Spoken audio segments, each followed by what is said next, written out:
உடனே கண்ண பக்கம்ல திரும்பி இல்ல நீங்க எப்படி குற்றம் சொன்ன அப்படின்னு சொல்றேன் அப்படின்னு கேட்கும் போது அப்பத்தான் சொன்னா, எங்க கூட்டத்தை அழிக்க முடியாது, நாங்க 101 பேர், இந்த அத்தனை பேரும் அழிகிறதுக்கு காரணமா இருந்தது நீ.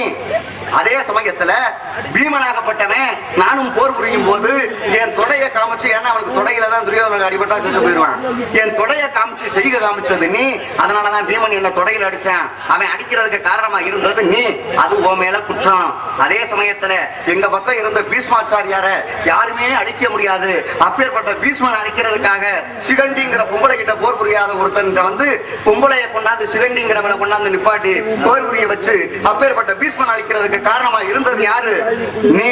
அதே சமயத்துல துரோணாச்சாரியார் யாருமே அழிக்க முடியாத ஒரு குரு, அப்பேற்பட்டவருடைய மகன் இறந்து போன அசுவத்தாமன் சொல்லி